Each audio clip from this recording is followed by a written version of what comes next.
Good morning, party people. Welcome to a weekend. It's been a while. It's been a little while since I've done a stream on the weekends. Mike says, I'll watch you write blog posts. Good to see you. Oof, geez, medical bills. That's not a lot of fun. So normally, of course, I do the Ask Me Anything type streams on the weekends. Oh, Bob the Lobster, good to see you. Bulu says, am I using a Mac Pro? Yeah, since 2005 or 6, I think I've used Macs. Surly Dev, good to see you as well. Live streaming. Oh, that's funny. All right, let me block the little spammer there and make sure that they get blocked. Oh, goodness, there's a whole bunch of them.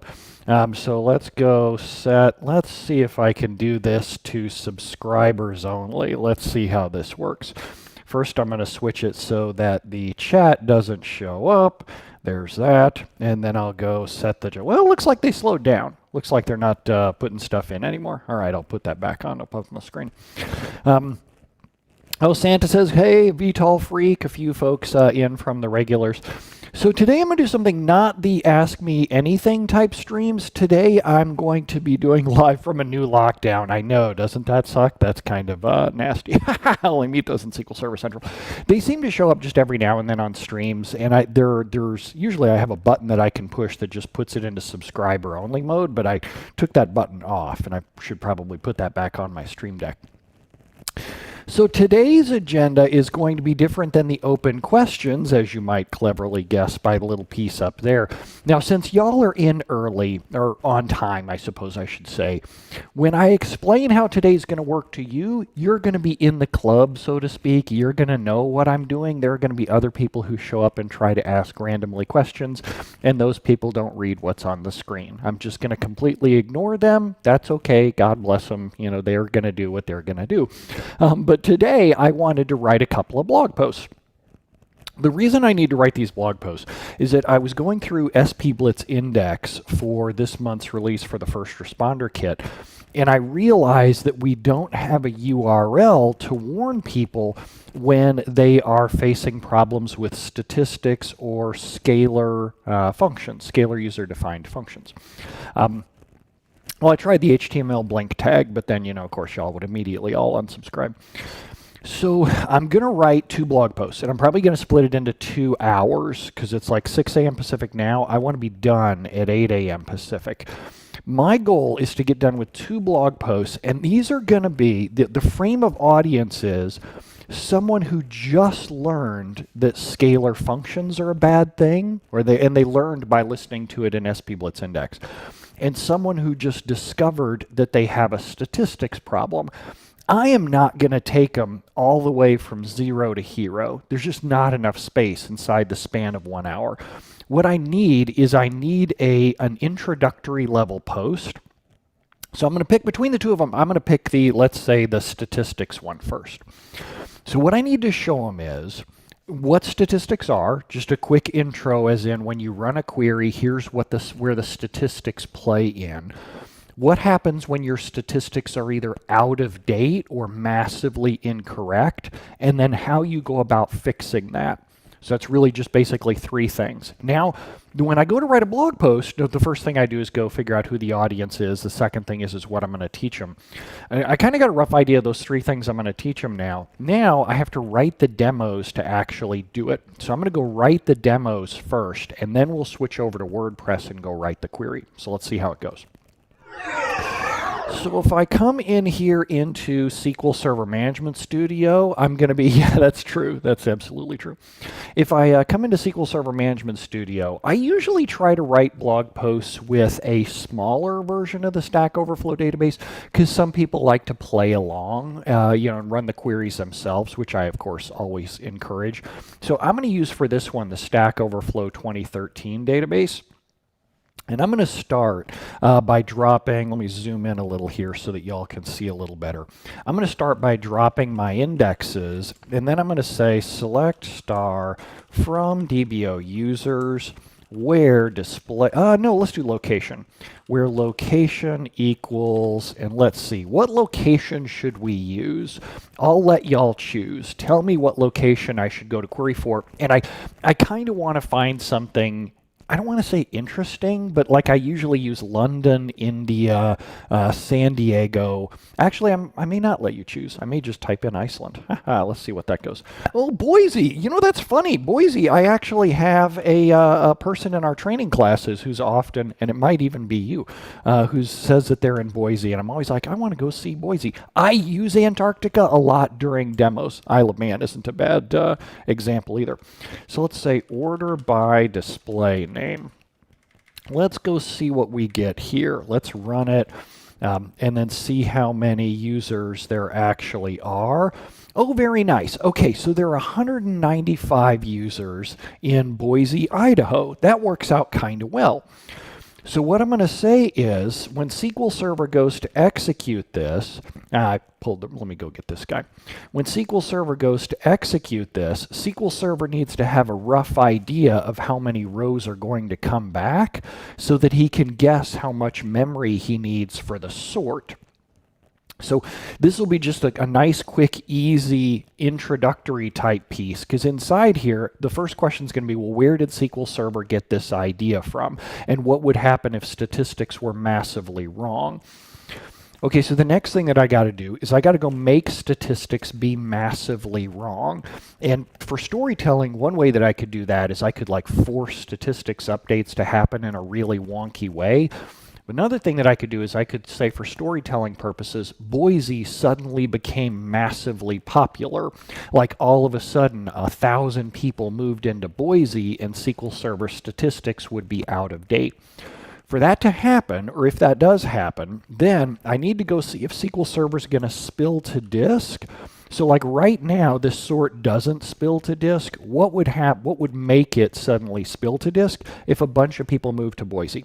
So let's say update DBO users, set location equals Boise, Idaho, where, and I should pick a place where everybody's going to move away from, because I want to find a place that has a lot of users.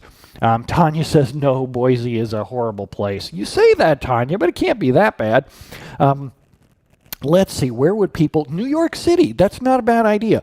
Where location equals New York City, NY. And now, to find out how many that's going to affect, I need to go query it. Select count star from DBO users, where, let's copy that out, because I want to know roughly how many users are going to. They also have great potatoes. I like the potatoes. Oh, there's only okay, so there's only 24. Let's do this. Select location count star from DBO users, where location like NY drop table employees. Good to see you. Group by location. Order by count star descending. Let's go find the thing that people use the most often in order to represent New York. And that's not New York, that's Germany. But for the purposes of my demo though, New York, New York, New York will work absolutely fine. So let's say that. How many users live in New York, New York? Perfect. So there we go. So we're going to say that everybody in New York moves over to Boise at the same time. When that happens, then what's going to be my new estimate? Now, when I do this, I really don't like writing my demo queries and restoring it every single time. Like I have a job where I can go restore the Stack Overflow databases, but what I'm going to do instead is I'm just going to take the pictures of these queries so that if everything works out right, I can use them exactly as is in the blog post. So here, if I say select star from users where location equals Boise, my execution plan is here. Let's get the picture of that. That's absolutely perfect. I'm going to hover my mouse over here to get a picture of the memory grant. Oh, that may not actually work out in my favor, because you see how SQL Server's actually granting a larger memory grant. SQL Server's overestimating for Boise. He estimated 26 megabytes. Let's see what happens then if everybody moves there from New York, New York. And then if I go around and run it again, let's see if this thing spills to disk. It does not.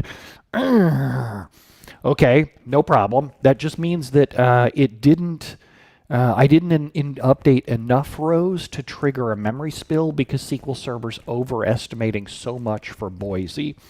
Let me check one other thing. Why is he on compat? No, he's on compat 140. I was really hoping that he would lowball the estimate for Boise. Oh, there's a separate problem. Oh, there's a separate. Oh, hi, Erica from Iceland. Good to see you. Funny that we were just talking about Iceland earlier. So let's get everybody whose location has New York anywhere in it. Let's see how many that affects. Wow, only one row. One row. Are you kidding me? There was only one row that was found? Okay, that's not going to be enough. For the sake of the joke, let's say California. Do enough people live in California? No, wait, what? Only one person has... Are you kidding me? Did I somehow screw up my location? No, there are 2.4 million rows and not enough people have location. Oh, good catch. Oh, several of you. Yes, thank you. This is why I blog in front of y'all, because y'all actually catch my mistakes. So like California, in that case, let's go back to New York, and we'll put that inside there. I am an angry gumball. There you go. Good to see you again. Okay, so that's 5,700 rows. Let's see if that's enough to go trigger the spill. That does not trigger a spill. Okay, so much for that. That was a nice idea. I liked where that went, but it didn't quite work. Instead of Boise, let's try Isle of Man. Let's see what SQL Server estimates for Isle of Man. No, so J. Cole, it won't actually work. The reason why it won't actually work is that if I update all the rows, I get a statistics update. Same thing here with, damn, SQL Server's insisting on granting 26 megabytes of RAM. Crappy. All right, we're going to switch over and do this over in the main Stack Overflow database. Let's do it in the main Stack Overflow database on the big monster, and let's go see what happens. I'll go back to Boise, Idaho. And if I try it on the big Stack Overflow database, how's our Botsko says your server is too powerful for this demo. That probably is true. So let's see if we do it in the main Stack Overflow database, how much memory does SQL Server grant on this one? And SQL Server, gotta get my zoom it just right. SQL Server still grants 26 megabytes. Damn it. Well, that's no fun at all. Now, normally 26 megabytes wouldn't be that large of a demo, or 26 wouldn't be that large of a thing. So let's add a join. Let's add a join out to another table.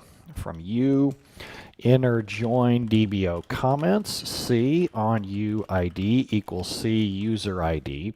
And we'll say we want to show the user's display name and we'll do the comments in date order. So we'll select, oh my God, this is going to, and that's a good question, but it doesn't matter in here. That's okay. This is going to suck if I really don't want to do that because I don't want to deal with showing what happens on another table. I need to keep the demo as simple as possible. Let's say, how do I want to do this? I want to do something where it produces hardly any rows.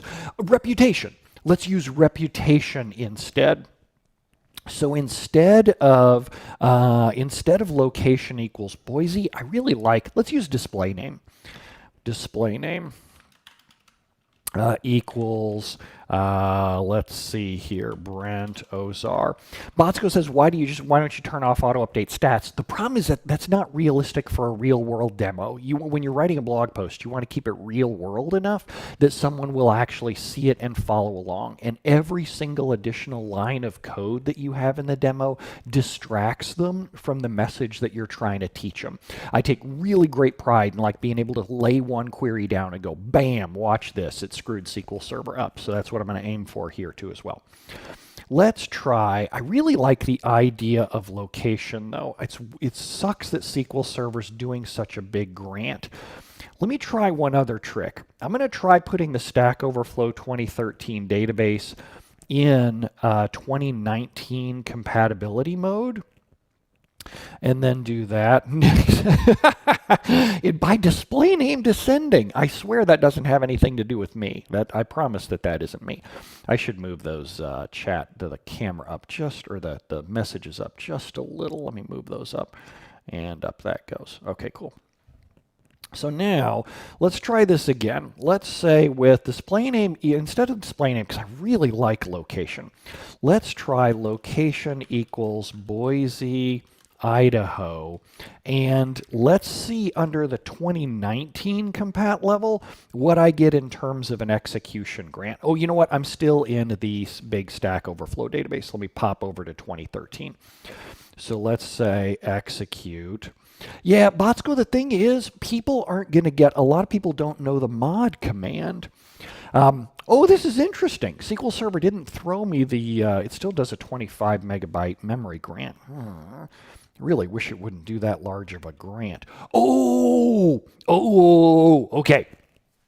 So the reason it's doing this is that because let me give you a real fast lesson in memory grants. Some of you are going to already know this. SQL Server bases its memory grants based on the sizes of the data types in your tables. So it assumes that half of the data is full. Well, that's not true in the Stack Overflow database because a lot of people have tinfoil hats on. They don't fill out their locations. They don't fill out their about me, their website URL. So if I select less columns, I'm going to get a dramatically smaller memory grant.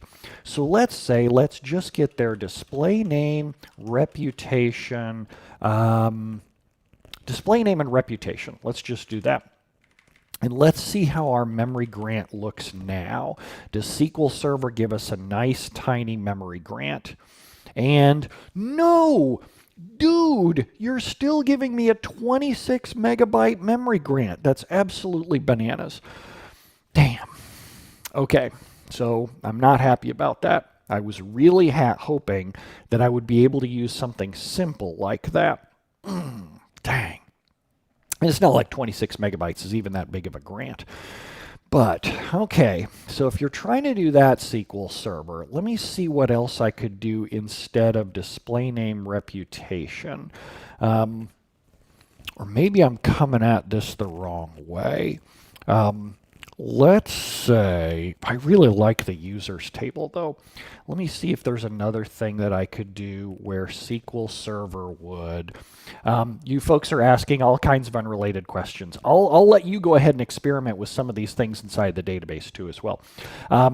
Nick says an ID range and see if the grant holds. So the thing is, SQL Server's knowing going in here that this is a really tiny number of rows. You see how SQL Server's guessing just 66 rows, and it's throwing out a 26 megabyte memory grant. That already concerns me that SQL Server's throwing out such a giant memory grant. These aren't even in batch mode. These are just in row mode execution. Something's really weird there with that really large memory grant. And it's not like 26 megabytes is large, but it's just large for this damn demo if all I'm trying to do is just the users table. Joe says, why do you not use Object Explorer details? Joe, why don't you use Object Explorer details? And put it, I'm just saying that. Nick says it's not doing params on the location, perhaps. No, it is, and it's working out. Oh, so that's something else that's actually interesting there. It did auto-parameterize location.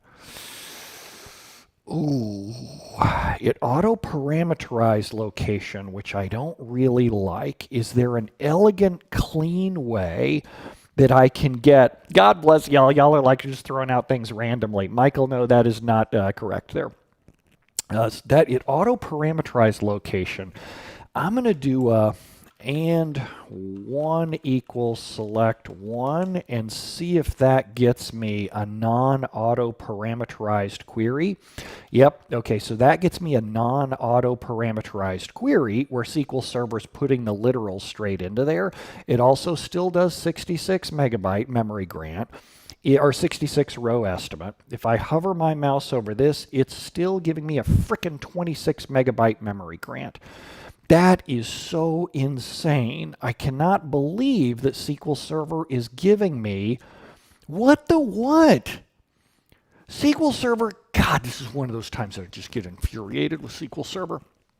So here in the memory grant info, SQL Server says, when he built the plan, I desire 2 megabytes. I requested 26 megs. What the F is going on with that? You're supposed to request whatever is desired. You're not supposed to go above that. There's a setting in this for SQL Server. If I go over to Object Explorer, right-click on the server, go into Properties, and then go into, I want to say it's under Memory. Look at you. Min memory per query. I don't remember changing that. I don't remember changing that, which makes me really nervous. It makes me nervous because I applied CU8 recently, and I don't know if this is default behavior. That freaks me out because the minimum server memory per query for years has been 1 megabyte. Damn it, this is not something that I wanted to address this morning in terms of the blog post. So I have other SQL servers around. I have a couple more up in the cloud. I'm going to go remote desktop into one of those. Now to do it, I'm going to need to go grab, I may not, let me see if this will actually work. Let's grab my remote desktop client, pull this. I just spun up this VM this morning. We'll see if, because what my thing is, with this other VM that I have over here, this guy runs a bunch of jobs to go redo his storage whenever he starts up. Ali hacks CU5, so Ali's running a totally different cumulative update than me and is seeing something different. Great, thank you, I appreciate that. That's great. If any of you could check Oracle or MySQL, maybe if you could look outside and tell me whether or not you're driving a Ford or a Chevy, that may also be extremely helpful. Eriker says, that's me being sarcastic, Eriker from Iceland says, interesting min memory grant size. Could it be related to total server memory? No, it has never been. Now, could it theoretically? Maybe in the future, like CU8 might have introduced that. That has never been the case before. Nick, MySQL looks really good right about now. Let's see. So I expect this VM to be a little bit on the sluggish side, but what I'm going to do is I'm going to go look into here into min server memory. If min server memory on here, or min memory per query on here is just 1 megabyte, I'm just going to set mine back to 1 megabyte and call it a day. Actually, I should just run demos. This is going to take a second here. Talk amongst yourselves. This SSMS starts really slowly on these when I just freshen up the storage. So why am I freshening up the storage? Well, it all has to do with this week's sponsor.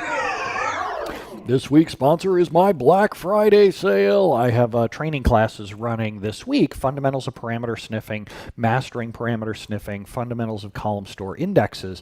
So I start up new VMs in order to teach those classes because I always want to use like a fresh baseline. You can go check my Black Friday sale if you want to learn more about attending those classes. That's at brentozar.com/Black Friday. I'm an angry gumball, says I'm hoping for 26 megabytes. I agree. Part of me also is. Bo says, how many VMs do you usually keep running? 0. I usually don't keep, that's not true. That's actually not true. I have VMs for SQL Server 2008, R2, 2012, 2014, 2016, 2017, but they're really tiny, like two cores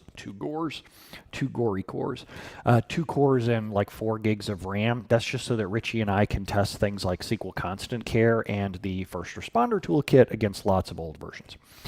J. Cole says CU6 shows 1 megabyte default. Yep, this has been the truth for the longest time. That's if anyone has CU8, that would be the thing to go check. I see the CTI Geek is checking it. It's great to see that a whole lot of you are behind on your patching. That's also wonderful as well. Very good. CTI Geek says my CU8 Enterprise Edition prod server is 1 megabyte minimum memory. Great. I will take that then and roll with it. So I still don't know why this thing got set to 26 megs. That's not even a number that I would ever set. But let's go back to 1 megabyte. And then let's try these demos again. Nick's like the poster child for that.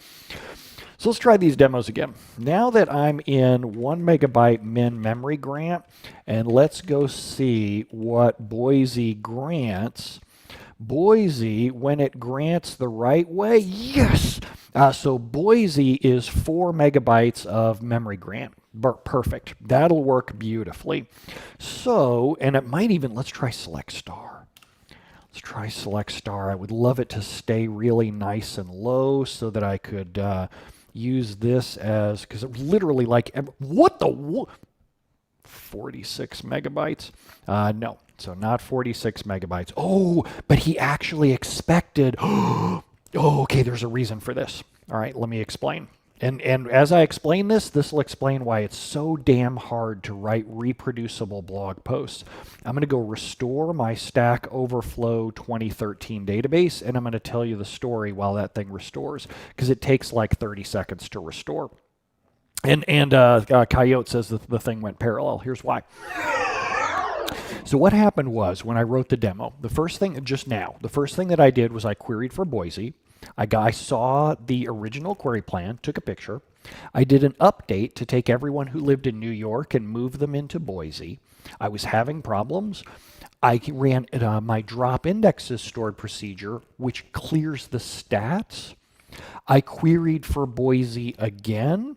I picked up brand new automatically created statistics that saw a large number of people living in Boise. So suddenly I had a new problem. My memory grant was way higher because SQL Server was estimating that more people lived in Boise, thus breaking the entire demo. This is why I start from better than that. When I start doing blog posts, I usually start with brand new VMs from scratch. I don't even inherit previous VM stuff because I want this stuff to be reproducible. I tell you what, when you have 100,000 people subscribe to your blog, they nitpick so hard, it is unbelievable. If you ever want to have imposter syndrome, try writing a blog post that 100,000 people are going to read. I can only imagine how people like Hanselman do it when they know that they have millions of people who read their blog posts. So I'm going to run the job to restore the Stack Overflow database, and we're going to try this exact same sequence again. Now that I've fixed the min memory setting, because usually I don't write blog posts on this VM that I'm showing with y'all. So let's go see how it goes. So it says the job restored successfully, Stack Overflow database restored. Let's go back over into Stack Overflow. We're going to drop our indexes, which also just drops our stats. I'm going to run the select from Boise. This triggers automatic stats being built. I'll go look at the plan. So now I'm going to go grab a screenshot of this so that I can have this to write the blog post with. Then I'm going to get a screenshot of the memory grant when I hold my mouse over there. Beautiful. SQL Server did just a 1 megabyte memory grant. That's absolutely perfect for the use case of this demo. Now, just so that y'all can follow along as I talk through this. Memory grant of 1 megabyte, that's as small as she can get.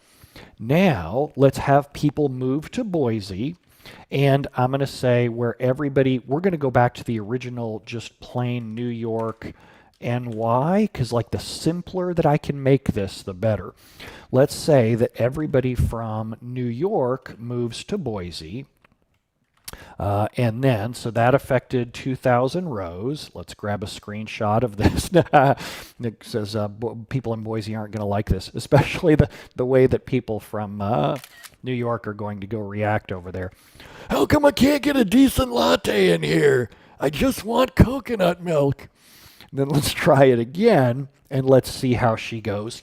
Yes! Oh, yeah! That's exactly what I wanted. Bam!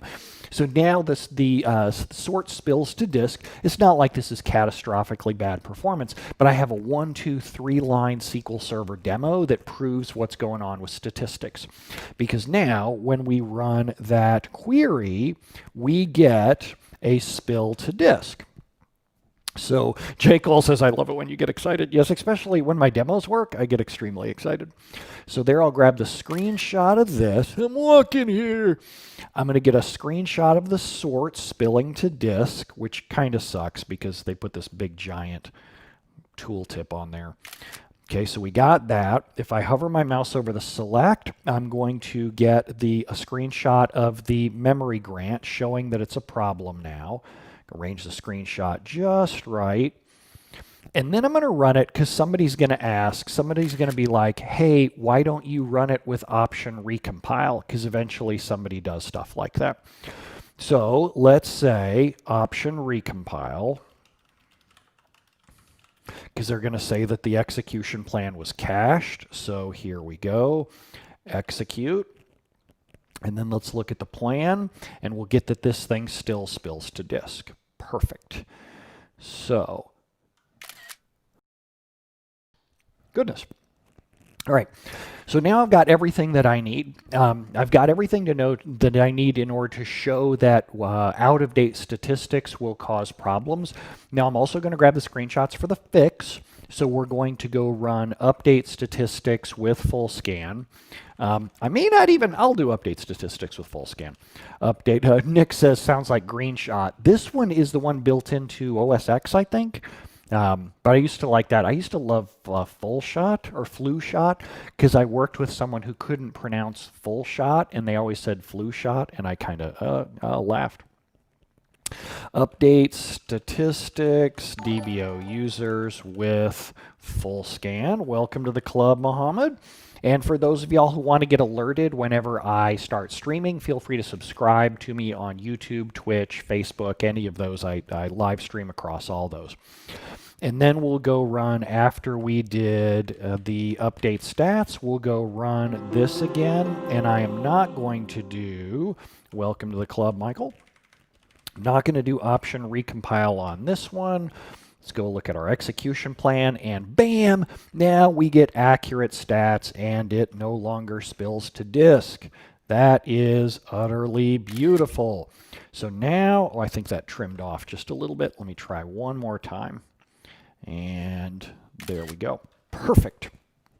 Okay, so now I have all the screenshots that I need in order to run this demo. So now let's write about it. Now let's take all these screenshots. We're going to shift gears and go over to WordPress and write the blog post. So I use WordPress with teamwork. We can really do anything. Yes, thank you. So let's add the new post. And with the title, so how you write titles for blog posts. There are really two kinds of readers for your blog. One kind is your regulars, the people who are already subscribed. They get your post notifications by email. For them, they want a kind of post that tells a story and it's a little about you, like they want it to be interesting. They don't want to read books online. The other kind of reader is one who hasn't subscribed to you yet, someone who found you via Google. And typically these tend to be the posts that are old, like the things that you write and they stay in Google search history for a while. Gradually they're like a snowball, building up more and more SEO.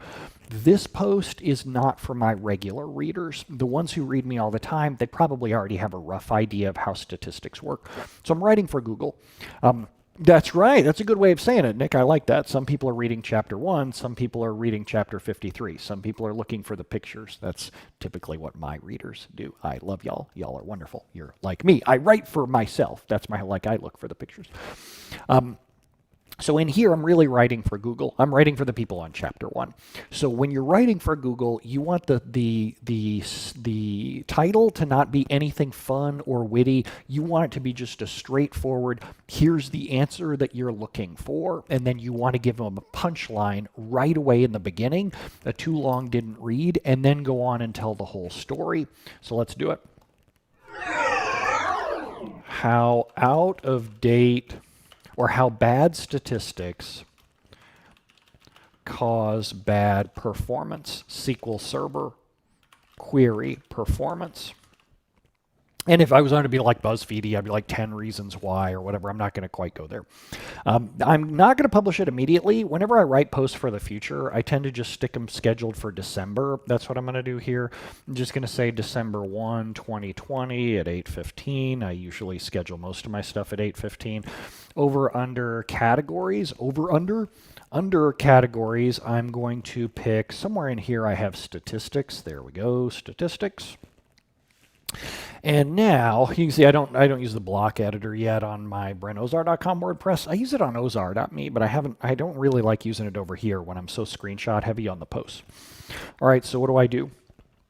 SQL Server uses statistics to guess how many rows will match what your query is looking for.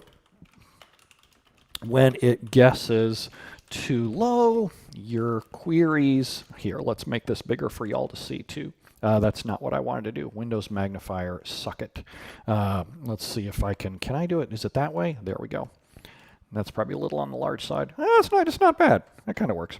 Let's scroll down here. When it guesses too low, your queries will perform poorly because they won't get enough memory or CPU resources.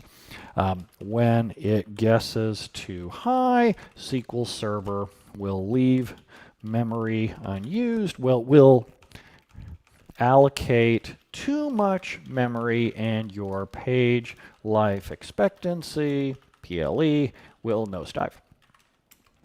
To explain how it works, a common fix is to update your statistics regularly.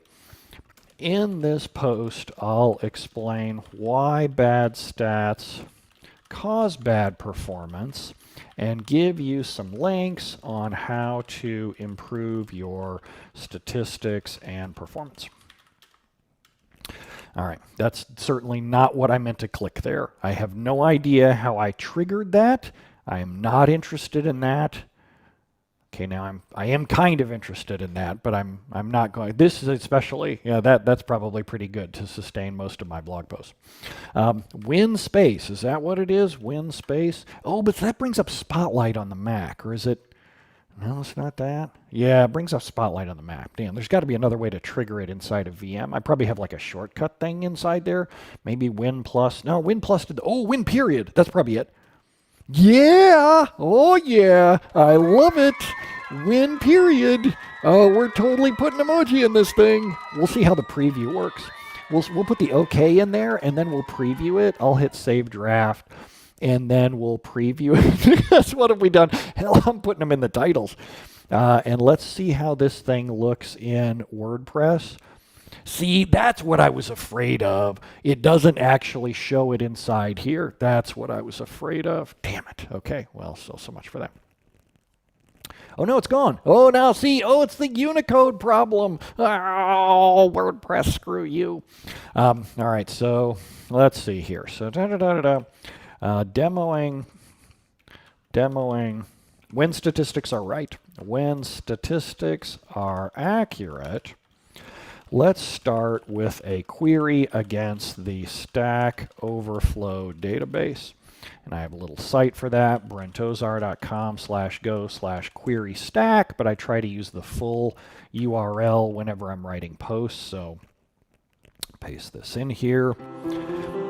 I'm using the Stack Overflow 2013 50 gigabyte database, but any size will get roughly similar results here.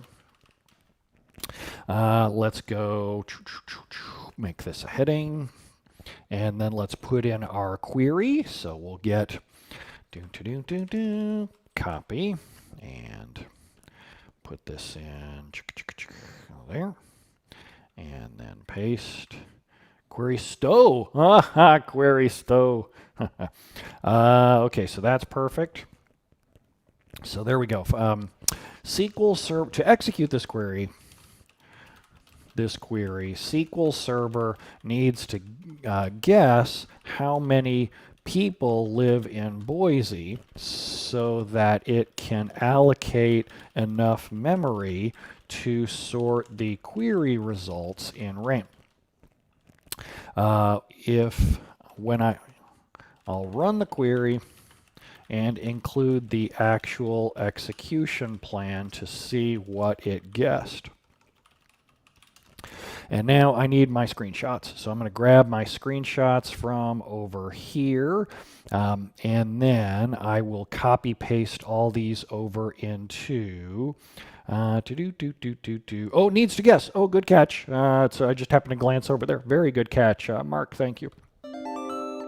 Let's go get, that's not what I wanted, but that works too. All right, let's go put desktop, and we'll say blog post, and then copy all of these out. Are these all? There we go. Get all these and move you over here. So now I got them all inside here. I should have done this over in the Mac because it's so much easier over in the Mac. I like using the preview built into the Mac because here I can rename these things. So this is after updating stats. This is, it's the same thing. Oh, I just clipped that one incorrectly. This is bad stats. This is spilling to disk. The hell did I want to show there? I should go from the beginning so that I understand what I'm even looking at. That's the iPhone Pro. That's not what I just bought. I was showing people that I could cancel it very easily, which was kind of cool. This is a tweet from Buck Woody, which is just hilarious, and I love it. So Dolly is demonstrating why I told y'all earlier that people don't read the things up like at the top right of the screen. It's funny how Dolly, welcome to the club. It's okay that you can't read. We love you here anyway. So this is when estimates are right. Estimates are right. This is the memory. No, that's the 26 gig memory or 26 meg memory grant. I actually don't want either of those. This is when estimates are right. Perfect. When estimates are right. This is the memory grant, correct memory grant. This is people moving to Boise. This is New Yorkers in Boise. This is a TempDB spill. This is Brent's confusion at what he was doing. Why would I do that? The memory grant. Oh, it shows that it's a low memory grant. I'm not gonna use that. If I can't figure out what it's for, I'm like, screw it. Option recompile doesn't help. Does not help. And then I think there we go. Perfect. All right. Yes, Nick says, I wish that screenshot thing had better formatting. I agree. So let's go copy those over into there, and let's try that again. So let's delete all those, and we don't need any of those. Off we go. So let's see here. So our first query plan was, well, that's kind of messed up. Our first query plan is when estimates are right. Let's take him over here and insert, let's see, I want a 600 by any link to the media file in case people want it. Okay, cool. So to execute this query, that's great. I put it right in the middle of the paragraph. That comes in really helpful. SQL Server needs to guess how many people live in Boise, so we can see what it guessed. Okay, there we go. When you're viewing an execution plan, look at the 195 of 46 numbers under each operator. That means SQL Server actually brought back 195 of unexpected 46 rows. This SQL, in this case, SQL Server guessed really well. It used built-in automatically created statistics to guess how many people live in each city. You can, or each location. To learn more about how these statistics are generated and what their contents are, stay tuned, and I'll give you learning resources at the bottom of the post. But let's say that a lot of people suddenly move to Boise. For example, whoops. Now with the quarantines, see, as soon as I say now with the quarantines, remember I got to remember who my target audience is. I'm writing this for Google, and I'm writing this to last for years. I don't like to go back and update stuff. I'm lazy as hell. So I'm not going to put a quarantine reference into here. I'm going to say, for example, let's say Manhattan folks have bonus rows free with Enterprise Edition. I just saw that, Nick. That's good. Bo says mentioning 2020 dates it. Yeah, exactly. And boy, none of us are ever going to want to remember this year after this year is over. Manhattan folks have gotten tired of the high rents, and they're feeling a lust for delicious russet potatoes. Is russet capitalized? Russet potato. Russet potato. Doesn't appear to be capitalized. Okay. Russet potatoes.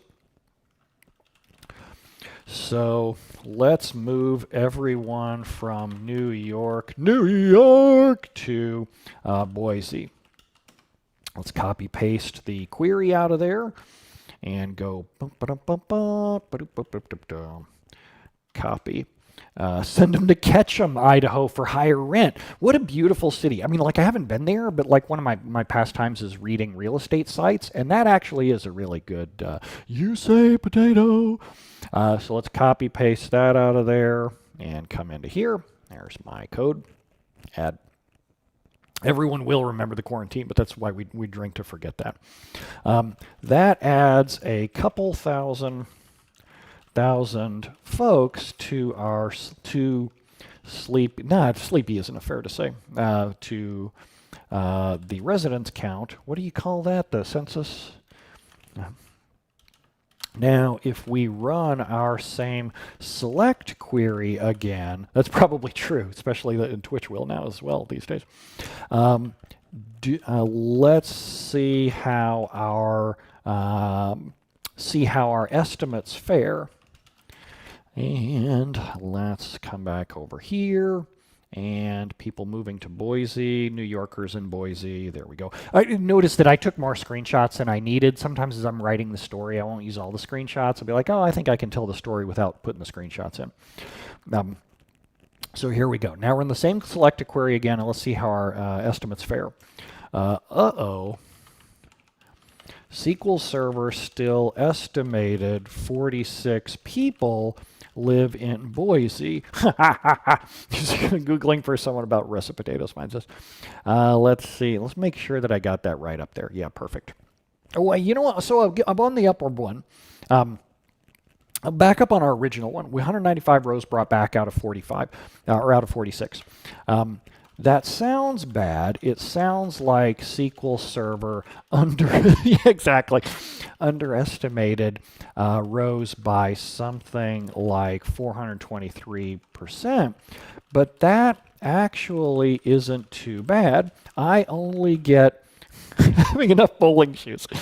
I only get nervous when estimates are off by 10x or more, and that's when SQL Server underestimates how much memory is required to do things like sorts.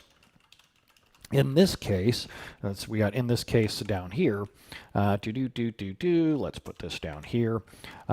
It accurately guessed how much memory it would need. That's true too. It would need, and there's no yellow bang over the sort operator because the entire sort happened. That's pretty good. Happened in memory. All right, that's good. Now, coming down further. SQL Server before, the underestimation wasn't that bad. But now that 2,228 folks live in Boise, SQL Server didn't... Tutu, I'm not quite sure what you're saying there, but I'm going to go ahead and block you there just so that it doesn't show up again. SQL Server didn't estimate enough memory, or didn't allocate. Suddenly I feel like I'm talking loud in here. Allocate enough memory for the sort, so the sort ends up spilling to disk. Thus the yellow bang on the sort operator. If you hover your mouse on the sort, over the sort operator, you can see more details about how SQL Server wrote to tempdb. And then remind here, hey, my friend from Isle of Man. No, I did an update. Between those, but good question. Let's see here. Then let's come back over here. Then you won't see anything. Exactly. So let's see here. Where's my screenshot? I don't really like this screenshot because it's huge, but especially because I'm running at like 600 by any, so it's going to be hellaciously long, but whatever. So what was my header for the first section? My first section was when statistics are accurate, so I need another section in here. When statistics are inaccurate. Pete, that is Restream. You can read about it. If you go to my blog, if you go to brentozar.com, click blog at the top and go to productivity and then home office. And I've got stuff, or streaming, productivity and streaming. And I've got blog posts about my whole setup. Oh, code display. I don't remember off the top of my head. You know what? I can tell you probably if I click on it. Or not, maybe. I want to say Aaron Bertrand turned me on to this. I can't remember which one it is. Anyway, there we go. So when statistics are inaccurate, so now we got that. And now let's say making statistics accurate again. Dare I use that? How to make statistics more accurate. How to fix the problem. Fix bad statistics. SQL Server. Now, like how much detail am I going to give them? Because like looking at the clock, this is where I'm always like trying to mindful of how can I get across the finish line inside 1 hour? I generally work in 1 hour chunks. When I'm teaching training classes, I actually use a half-hour hourglass as I'm tuning queries, and I'll flip it and I'll be like, okay, we're going to see how much progress we can make inside here. I didn't do that here just because I'm like, I'm going to aim for 1 hour and I'm going to keep an eye on the clock because I'll do a bio break usually every hour and go see how it goes. 1 hour, I got to get across the finish line in 1 hour. Only got like 9 minutes left. So that keeps me focused on what I can actually accomplish inside here. How to fix bad statistics. SQL Server automatically updates statistics as your data changes, but that may not be enough. You may have to also manually trigger statistics updates. I'll update the users table statistics, then run my query again. So now I'm going to go put in my update statistics command. Copy and paste and add. Now when I run my query again, the estimates are way more accurate. Let's come back over here, and after updating stats, notice that too, like I got a screenshot of option recompile, and I'm not going to use it just in terms of time. Insert in there, and the sort no longer spills to disk.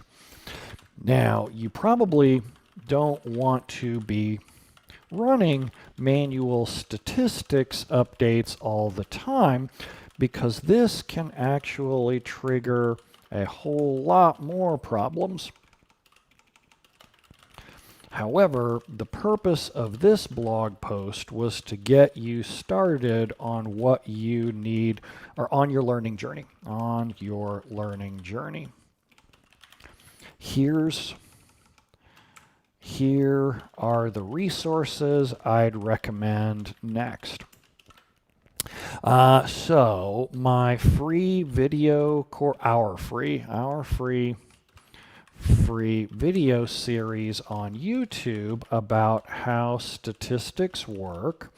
So putting a link to this video, the problem is that the people who are reading this post, they're the Google readers. They don't really know much about me, and they won't have the stomach to sit through reading, like watching me do all that.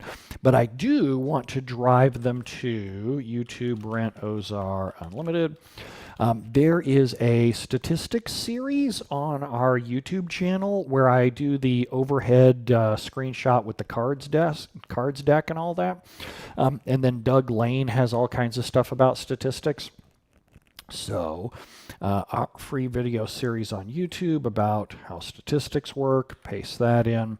The first video is an introduction, and I'm going to say the first half-hour video. Our video is an introduction, definitely watch that. Then, if you want to learn more details about how queries leverage statistics, continue watching the whole series. Now, updating statistics. So, let's see what we got on the blog. Statistics site, brentozar.com. Filtered statistics, Y updates. This is really good by Kendra. And then that is perfect too as well. Beautiful. So Y updating statistics.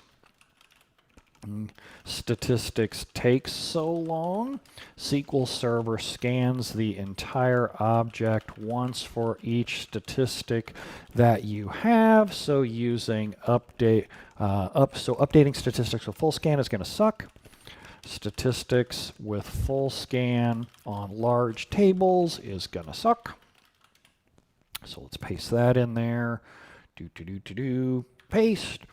Updating statistics causes parameter sniffing. Why updating statistics can make queries slower. When you update statistics, you also flush execution plans from the cache. That can be a good thing for crappy plans, but a crappy thing for good plans. All right, that's great. And I definitely want to link to Ola Hollengren's maintenance scripts. How to use Ola Hollengren's scripts to update statistics. These scripts are kind of the world standard for database administration, period. Ola Hollengren. I think I've got it in the Fundamentals of DBA course. Let me see. brentozar.com, go DBA fund. And setting up Ola Hollengren's maintenance scripts. That's for backups, though. Let's see if we have Ola Hollengren update statistics. See if there's a look at that. Well, hot dog. I don't know who wrote that. Okay, there we go. All right, there we go. Eric Darling for the win. How to use Ola Hollengren's, paste, and then make sure I put in Ola Hollengren. Let's see, ola.hollengren.com, It's true. That's exactly what I do. Watch Brent Google and find blog posts by other people to link to. These scripts, paste, and there we go. So let's set a featured image just to get that. Sure, there we go. That's fine. And I think we have it. 705 words down at the bottom right. I will go hit schedule, and bam. So that was just shy of an hour. So I'm very happy with that. Now you get an idea for roughly, like behind the scenes, what it takes to write a blog post if you want to publish on a regular basis. There are things that change that. The more that you want technical details, if you're going to write a blog post that's going to be reproducible, that people are going to run scripts and see what you do, that adds time, because you saw that I had to write the demo, I had to make it reproducible, I had to get it to achieve the thing that I wanted it to achieve. Then I had to get the screenshots, I had to get in and tell the story. Those things take longer than if you only want to write an opinion piece. I feel that standard edition doesn't let you have enough memory. Those are much easier to write because you don't need any evidence. You can just kind of go off of your gut feelings. I have so much respect for people like the Paul Whites and Eric Darlings and Joe Obishes of the world who can write, Aaron Stellatos, who can write these big epic technical posts. And I know, like you just saw me churn through this working continuously for an hour straight, and you look at some of their posts, the Paul Whites, the Itzik Ben-Gans, where it's just a wall of technical information, and you're like, oh my God, that took 2 days in order to execute. All right, so we got the one. I'm going to stop here and take a 5-minute bio break, and when we come back, I'm going to do the same thing for Scalar user-defined functions. I'm going to write an intro kind of post around what happened when you got a warning about Scalar user-defined functions and what your next steps should be to go and learn more about it. So 5 minutes. I'll see y'all back in here in 5.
All right, welcome back. Oop, forgot to change my white balance on the camera there now that the sun's starting to rise.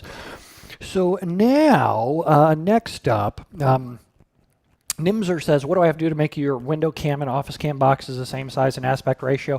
I can see how that would be so incredibly frustrating. All you're trying to do over there is just digest some free training.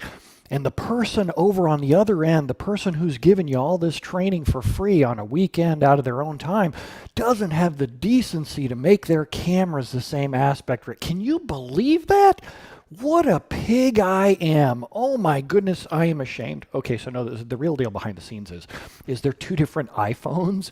I use iPhones hooked up with the NDI app so that way when I move around, so I don't have to keep buying a whole bunch of cameras.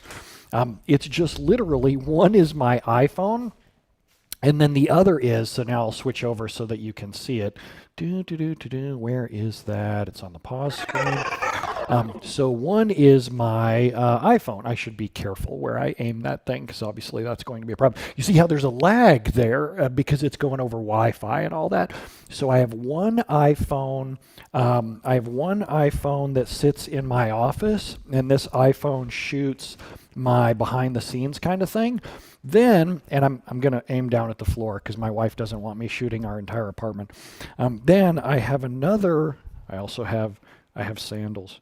I have another webcam or another iPhone that I sit out in our, like a window that outlooks the sun. And so that thing every now and then as like the day rises, I got to go and like touch it just to get it to refocus. But I used old iPhones for that. So that's why they have ever so slightly different aspect ratios. So there you go. Let's put this thing back up over here. And then there's your little behind the scenes for today. Of course, as I'm walking around, I can't see anything that you're saying, but there we go. We'll come back over here, behind the scenes with the slippers. And then we're back over here. Nick says, did you grab some phones or all recycle previous models? I got one on Woot for like $100. It was like $100 for I want to say it's an iPhone 8. I'm not entirely sure, but it was so cheap. I'm like $100 for a wireless webcam to just shoot out on the office kind of thing. That's amazing. It's so cheap. Now, it's funny you mentioned that. So buying the new 12 Pro or the 12 Mini, I'm like, should I keep that old 11 and use that as my secondary? I'm not quite sure what I want to do there. There's a funny story there around my history with databases. Somebody wants to say, Pete says, do you ever miss the Office Hours podcast? There's already a whole bunch. If you go to my Twitch channel or YouTube channel, there are dozens of hours of me doing it recently. I don't do it every week because I just got to fit it into my schedule. But that's what I usually do on my Saturdays. That's what Saturdays and Sunday mornings. That's why we also have that piece up there. Nick says, oh, if you replace the 8 with the 11, it does the auto refocusing. Is it white balancing, though? That's the thing that I would be curious about. That's the problem that it's having through the course of the morning is as the sun rises, it starts at pitch black and then the sun rises. I wonder if it rebalances the white over time. That's also only going to affect me for so much longer. I only have so December 15th, January 15th, 3 more months, I think, of streaming, and then we're off to Iceland. When we're in Iceland, I'll actually do streaming too. It'll just be a different camera setup. I'm excited about setting all that up. Okay, so I went off on a break, and I said when I come back, I am going to write a blog post about scalar user-defined functions. It's just weird timing on them. It's kind of weird how that works. Before I do that, though, I'm going to write another blog post. This one's only going to take me about 60 seconds. Remember how I said that really technical blog posts take a long time and then less technical blog posts take way less time? Watch this. So let's say, coming back over here, add new, and then I'm going to say, maybe I'm going to say, depending on how slow my WordPress WP engine thing pops up. Come on, big fella. So what it takes to write 2 blog posts. The other day I had to write 2 blog posts about statistics and scalar functions. So I fired up my live stream and did it live in 2 hours to get a rough idea of what it's like to write casing. Which one? Which casing did I screw up? Title casing. Oh, so I'm so weird with that. Sometimes I do it and sometimes I don't. I'm so odd with that. Like my wife gets me all the time with that. She's like, why don't you just be specific? So I've been doing this. I don't know like what I should change. I don't know title casing well enough. Like that looks nice to me. I'm not sure if I, maybe that, to write 2 blog posts. A couple of blog posts including picking the topic, writing the demos, crafting the prose, and it to. So are they both supposed to be? Is it and to supposed to be upper? Or are they supposed to be lower? I don't actually know. It's funny, live in fear. Crafting the prose and hitting schedule. Watch this. So then this way I'll just have a video. Did I screw up 2? Did I screw up 2 somewhere? Well, I had to write 2 blog posts, 2 hours. Yeah, I think I got everything there right. Write 2. Oh, what it takes to write 2. Yeah, no, that's correct there. So this one is going to be, in terms of categories, this one is going to be blogging and then videos. And then I'm going to publish this one actually tomorrow, 15th at 8:15. Actually, I don't know. I don't usually like publishing on there. I'll just throw it in December, and then I'll figure out where to put it later. So save that draft, and off that goes. Just because I think that some readers will find it interesting, because people are always like, "Why don't you write more stuff? Why don't you put more things in the post? Why didn't you cover A, B, C, and D?" They're always just utterly infuriated that I don't explain everything in technology. Yeah, that's good. Out about 2 amazing blog posts in 2 tiny hours. They're always like, "Why haven't you?" You're welcome, Pete. They're always like, "Why haven't you covered every possible scenario?" And then I'm like, "I look forward to seeing your blog post." And they're like, exactly.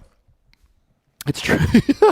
my wife and I, it's funny, we're updating our living wills and all that kind of thing. And I was tempted to say to the attorneys, okay, also, I need to designate someone who's going to go into WordPress and balance out my posts for the next coming, whatever. Because plus 2, what'll happen is I'll like die of a heart attack tomorrow, and I'll have a certain number of weeks will be fine. And people will be like, "Oh, it's so sweet. He published all these." And then they'll forget about me for a while. And then December will hit, and it'll be like avalanche. They're like, "What the hell just happened here?"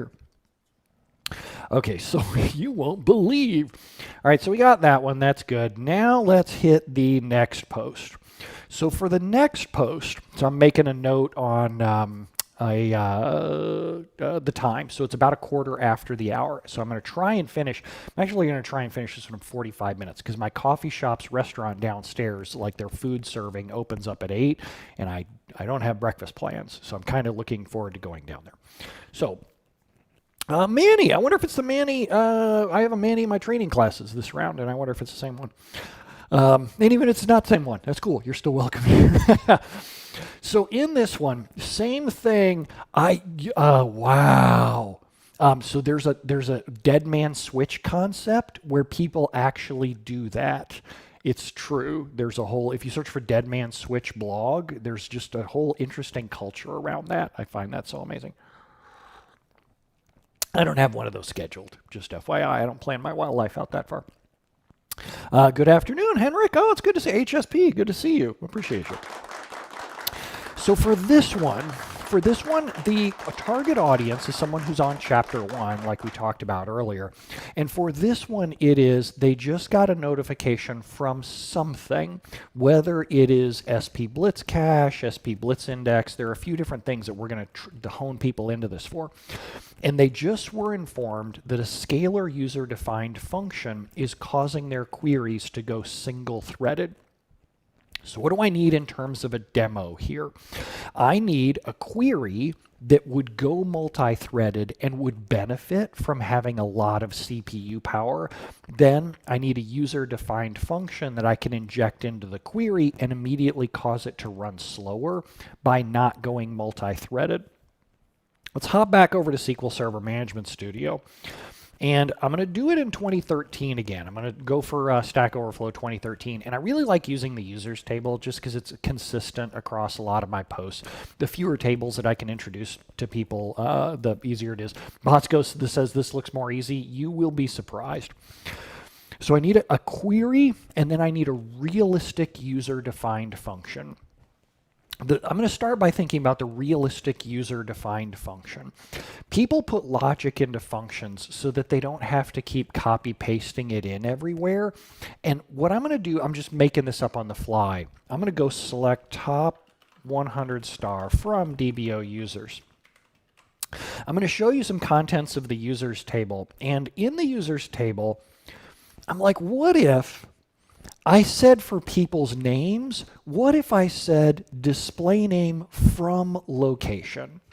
Like Jeff Atwood of El Cerrito, California, Joel Spolsky of Boise, Idaho. Oh, that's funny. Joel's actually in Manhattan, and I updated him to be Boise. See, this is why I use that restore job and refresh the contents of my databases every time to make it more realistic or make it more repeatable. So to do this, that's the function that I'm going to do is I'm going to say sometimes we want to refer to people as display name of location. So let's write that function. I never remember the user-defined function syntax. I'm going to say go create or alter function DBO display or format display name.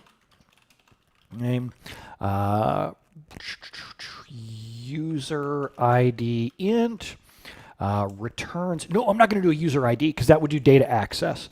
I'm going to say display name. Oops, that needs to be an at. So we'll wrap this around. Display. Oops, I need parentheses. Display. Display name nvarchar 40. Location nvarchar 100 as. And then most thoroughly query, that's really good. Returns, nope,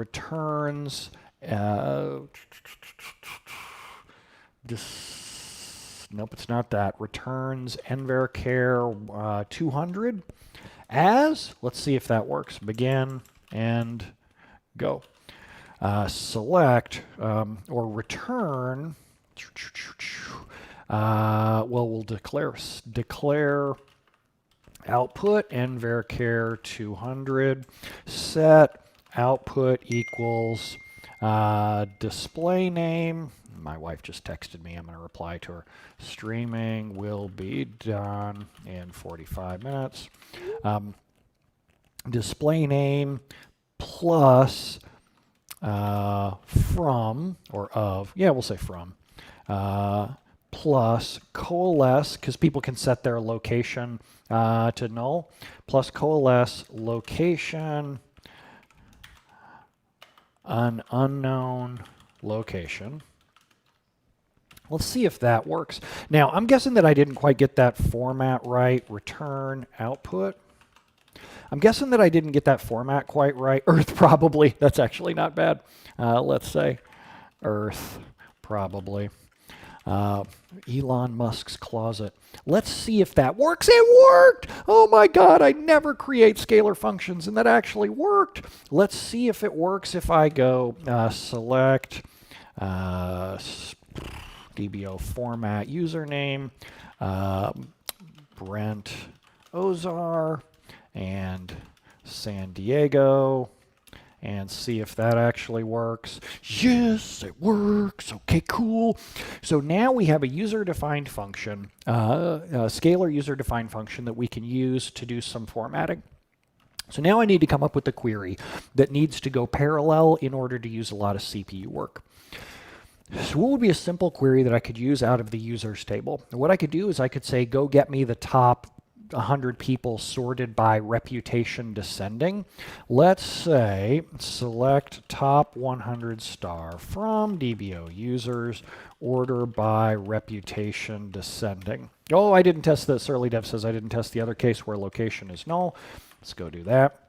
And then there we go, from Earth probably, and I'm going to take out the space there.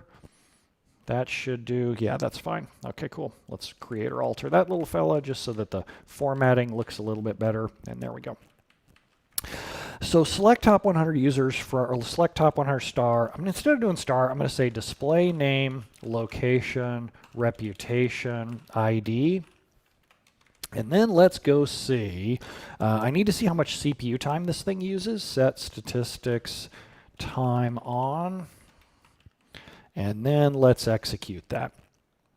So this thing, when it goes by default, this query is going to go multi-threaded in order to scan the entire users table, about 2.5 million people inside the users table. Goes parallel. The big judge of whether or not that's faster or slower with a UDF is going to be to look at the CPU time. Query runs in 366 milliseconds, 1 second of which is CPU time. That tells you that it went parallel because CPU time is higher than elapsed time, and it benefited from going parallel, so that's kind of cool. Now let's throw in the user-defined function and see how performance is different. So let's go copy this and put this down here. And I'm going to say that as an intermediary step, I'm going to, well, no, I'm not going to do that. Let's say format username, copy, paste. We'll go display name, location. And now let's look at the execution of that one. Alix, welcome to the club. So now you can see that this one did not go parallel. There's no parallelism inside here. And if we look at time, it also took way longer. Took way longer because the query wasn't allowed to go parallel. I have everything I need for my demo. So let's go work that. Let's say, let's take some screenshots here. We'll do like we did last time. So let's say that our query is this. And we'll get a picture of the execution plan. Copy that out. Let's get a picture of statistics.io, or we'll just, well, actually, we'll just copy the statistics.io out. Yeah, I'll just copy the statistics.io out. Yeah, that's exactly what I'm going to do for a fix. I'm going to say for the fix, you want to inline the function, and that's exactly what I'm going to do. I should also try SQL Server 2019. That's the other thing I didn't try. Let's go change this database's compat level to SQL Server 2019, and let's see if SQL Server inlines the function. Big money, no whammies. Damn it, this thing, I ran everything all at once. Let's just run one and look at the plan. Now under 2019, it actually goes parallel again. Gsurgeon, the thing is, I just can only teach so many things, and I'm on a tough clock. Every literal line that you add into the demo query, users are going to ask questions about, and I just don't want to burn the time on it. So there you go. So good. 2019 lets it go parallel. So let's pop back to SQL Server, SQL Server 2017 compat mode, and go back into here and say OK. So I've got the regular query. Now I have this guy. Let's get his execution plan, and I'm going to tighten this around just a little bit so that I can get it easier on the screen. Actually, if I do that, I need to do, yeah, no, that's fine. I'm not going to be that anal retentive. I'm going to be close, but I'm not going to be quite that bad. There you go, shows it doesn't go parallel. And then I also want to get, if I right click in on here and go into properties, I want to get that SQL Server has could not generate valid parallel plan. So let's get that as well. Copy that. Okay, perfect. Then let's switch it into SQL Server 2019 compat mode. Options, and switch to 2019 and say OK. Then we'll run the same exact query again. show the plan, and get that out. I might as well, as long as I'm taking pictures, let's just take pictures of the execution time. Well, I want to put those in text. And then the other thing is doing the manual formatting in earlier versions. Not manual formatting, but the inlining in earlier versions. So we'll say options, 2017, okay. And we'll copy paste out this original query, and we'll put the same logic in it from the user-defined function. So copy this out here, and we'll say paste, put a parenthesis around this just to make it nice and pretty. Oh, I didn't put the, shucks. I didn't name the damn column. I'm usually kind of anal retentive about that, but I didn't do that here. So I'm not going to go back and reshoot it. I'm like a film director now at this point. Okay, so here it is with the query inlined in 2017 compat mode. And there we go. Perfect. So now we have all the screenshots that we need. Let's go through and name them again. We'll do the same thing that we did in the last post. So this is the query without function. This is the query with function. Error occur, unfortunately, I'm just not going to be able to hit that in the time that we have. These are all great questions. This is why this is an intro level blog post, and I just got to limit my scope so hard. That's the toughest part about writing blog posts, is deciding what you're not going to cover. It's really funny how that works. Could not generate valid parallel plan.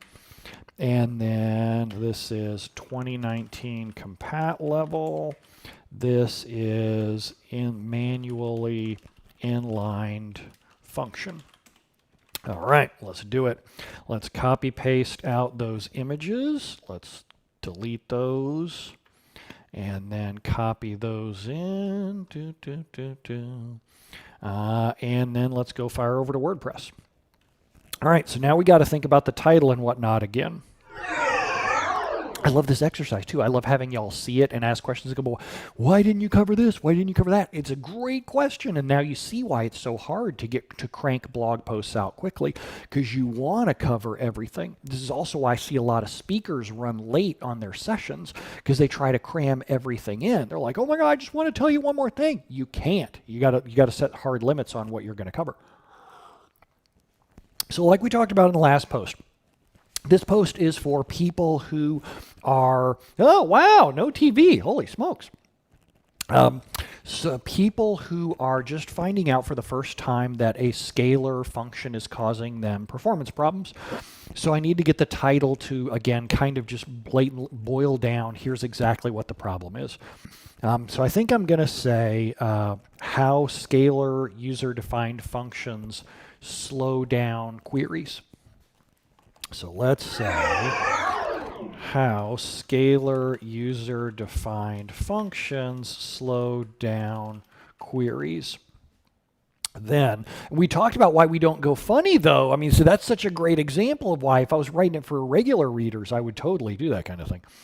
Publish in December at 8:15 in the morning.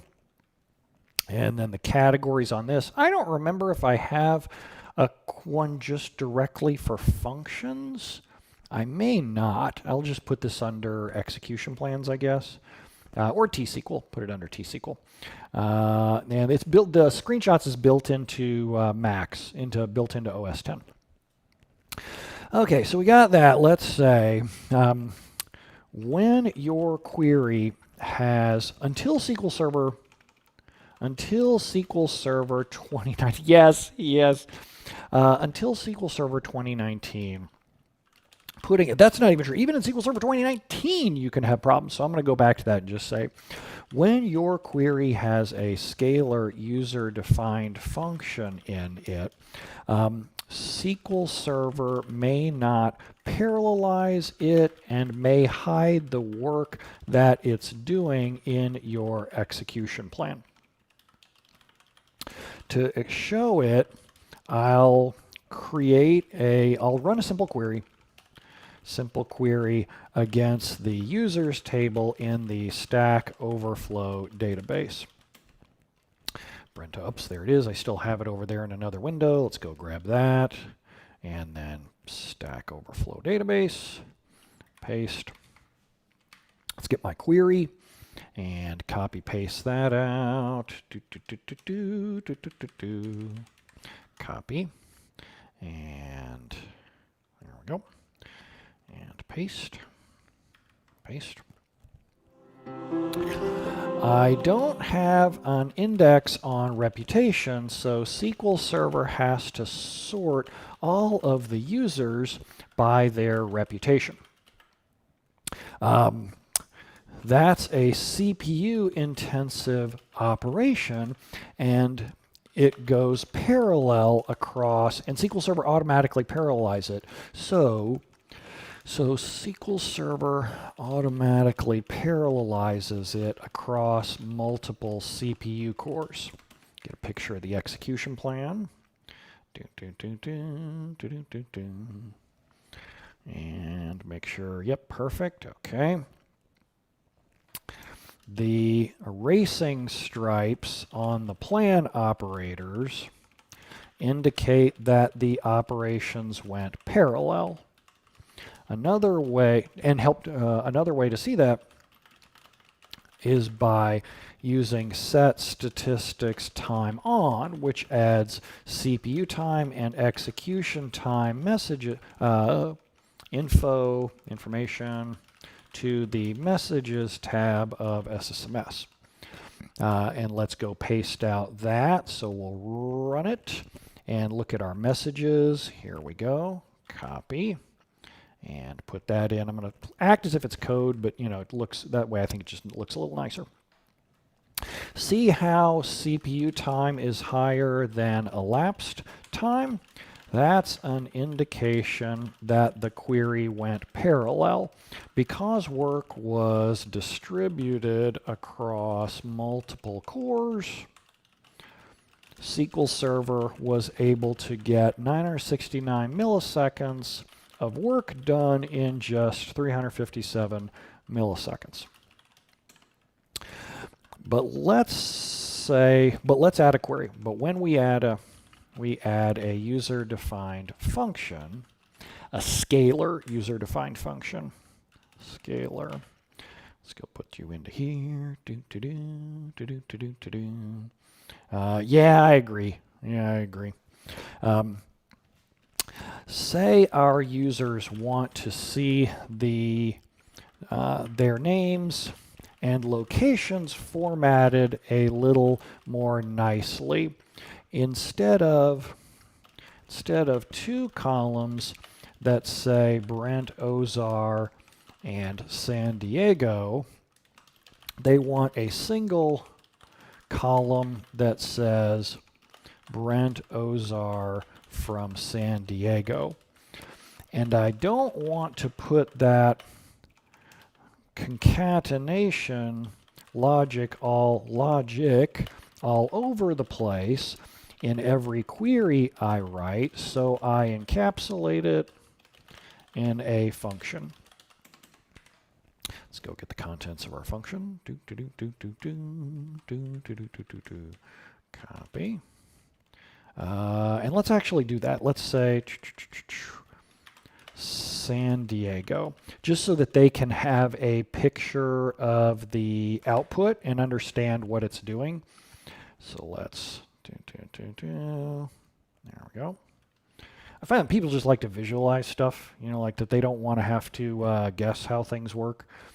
People also are really lazy. That's exactly how that works. Let's copy that out. Except me, here I am blogging over at the paste that in here and say add. So the results are a little easier on the eyes, and then we'll put that scalar function output. Let's see if I can drag straight from the Mac over to WordPress inside of Windows. Damn, that's slick. I don't usually write my blog posts over in the Windows. I'm just doing it here for the purposes of streaming.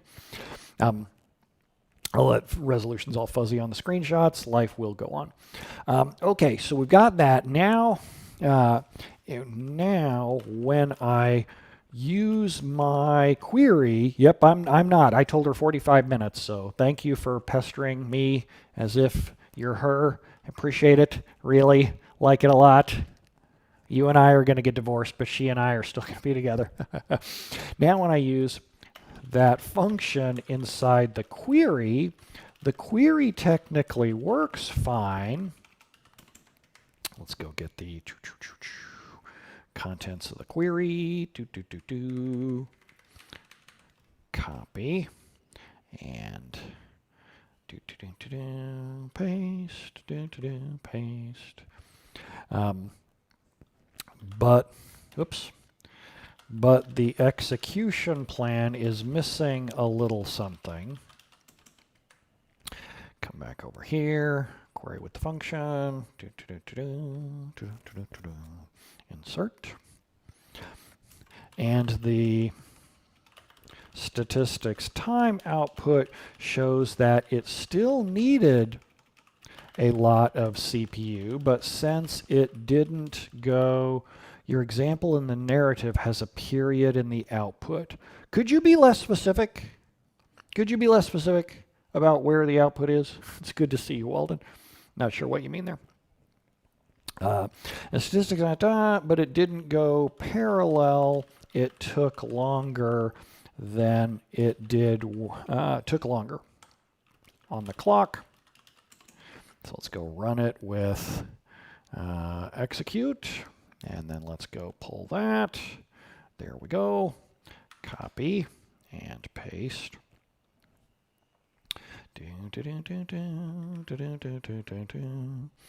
All right, so there we go. So the doing a parallel, let's see. Now, did I have a heading inside here? But we, okay, perfect. So we have that now. SQL Server 2019, ways to fix this. Yeah. Ways to fix this. There are a few ways to fix this. Microsoft, one way is to embed to inline the contents of your function. Let's see. One way is to inline the contents of your function, literally copy paste the Scalar function's contents directly into your query. Now let's go paste in that example. Copy and paste.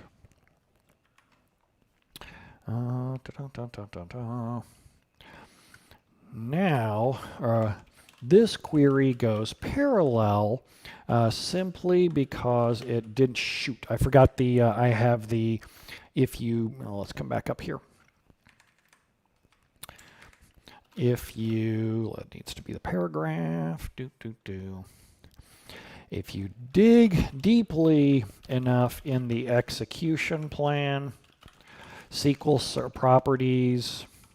properties, that's not a scalar though, Erica. That's scalar functions don't go inline until you hit 2019. Those are table valued functions, so that's different. If you dig deeply enough in the execution plan properties, SQL Server notes that it couldn't build a valid parallel execution plan, but it doesn't say why. There we go. And come back over here. What the hell is on with you? Come over to you and insert. Perfect. I have a hunch that WordPress screwed up and made that image H3. It sure did. The more that you know about WordPress, the more that you despise your mortal enemy.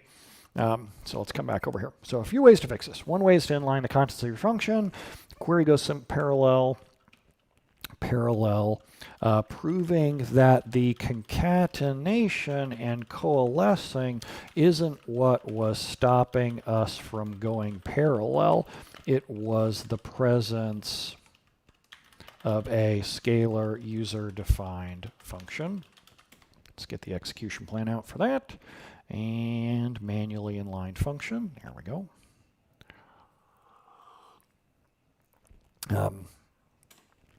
Another way to fix it is to upgrade to SQL Server 2019 and set your database to 2019 compatibility level.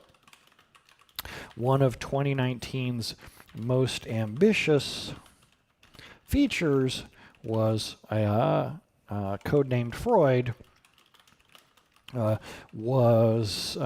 aims to automatically inline Scalar user-defined functions without you having to rewrite them. When I set my database into 2019 compat level, my plan, even the query with the Scalar function goes parallel. Again. What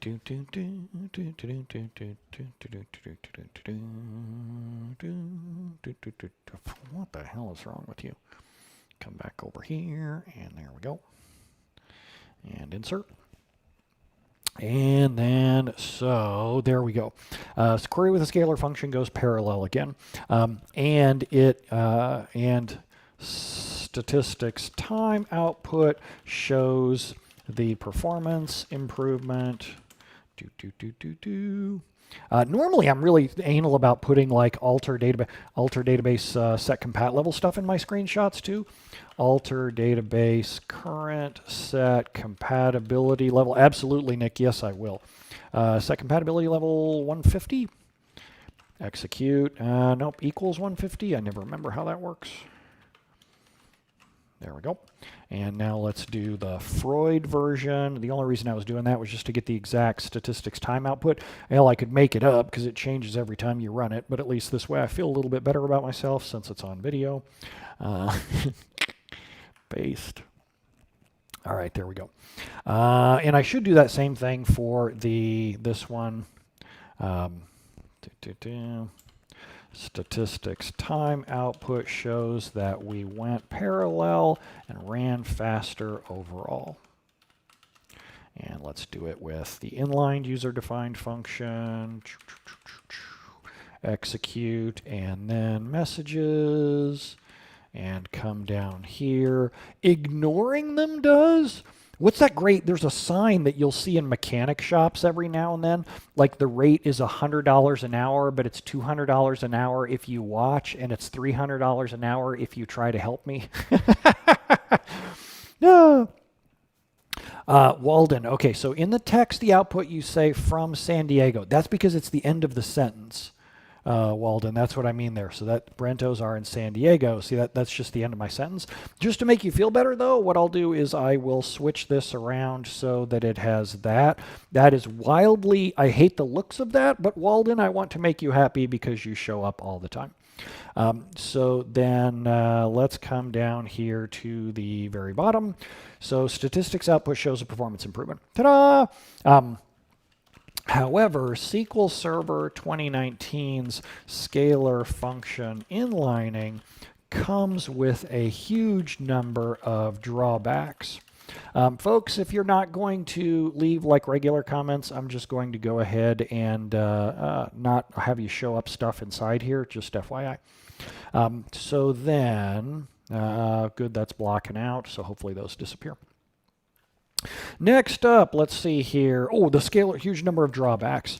Your query can actually go slower, as I show. I believe I've got a whole blog post dedicated to that.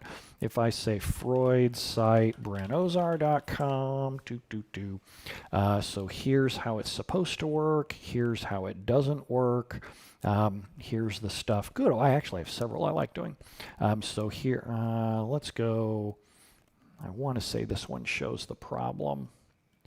Yep, okay, cool. Copy. So your query can actually go slower.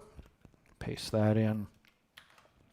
Your Scalar function may use features that SQL Server 2019 refuses to inline, and I believe I have that in here.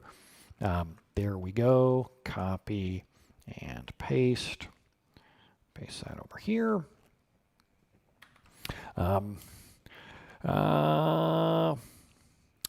And you may be able to do better. Oh, that's interesting. Now, normally I don't click on links from y'all, but let's see what... yes! Oh, that's good. I'm going to keep that up there for a second just because that's fantastic.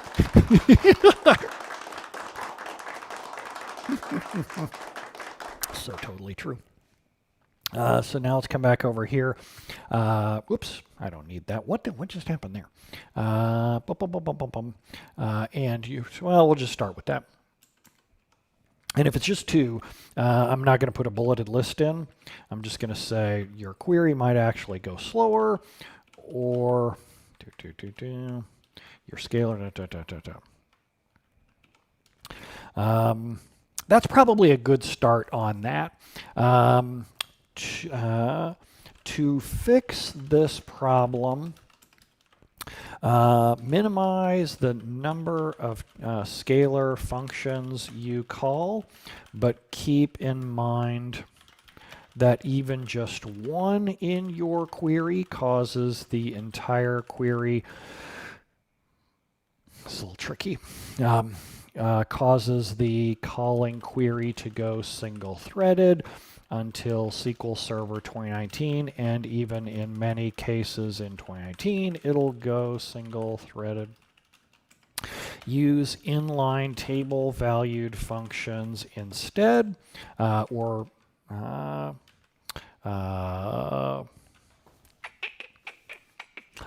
definitely avoid using. Let me copy that out because I actually don't want to say that.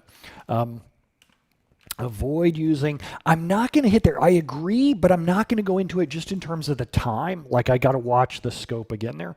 Avoid using scalar user defined functions as part of check constraints and table definitions. This was the other reason that I needed to write about it, because this is what we're alerting people about in SP Blitz Index. So scalar function site, brentozar.com. Let's see here. Let's hit that, and ooh, that's good too. Using it in views. That's it right there. That's what I wanted. Okay, so here it is. Don't use scale. There we go. Don't use scalar defined functions in computed columns. Don't use scalar user defined functions in computed columns. Paste that in. There's that one. Don't use them in check constraints.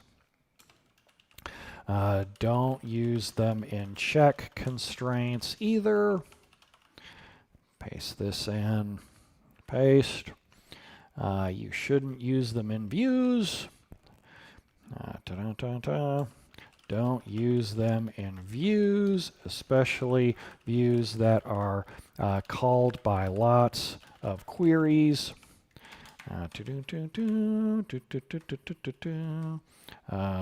Paste. And then so that nails down that one. And that should do it. All right, good. Set a featured image. Let's grab a query out of there. Sure, that's fine. Set featured image. And then schedule. Off we go. Whew. So now you get a rough idea for what that's like. I was aiming for 1 hour with that, but I also wanted to hit 8 a.m. so that I could be downstairs for my coffee shop. And then, of course, we got the text from my wife, which means that I need to expedite this and get this done so that she's probably waiting for me so that we can then go out to breakfast, because this is our goof-off weekend because I don't have an emergency client this weekend.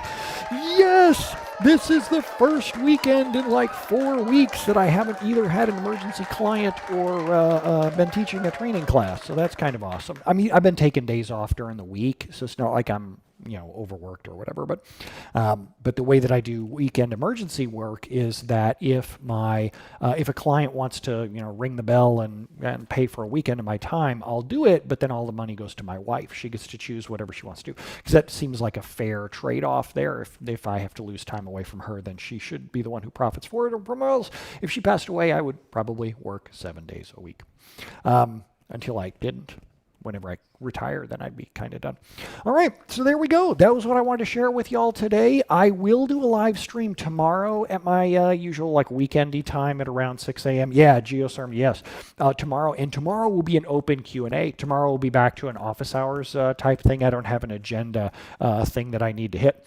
So thanks for hanging out with me this morning. Hope y'all learned something, and you'll get a laugh out of seeing the streams when that goes live in that blog post as well. Thanks, everyone, and see y'all later. Adios.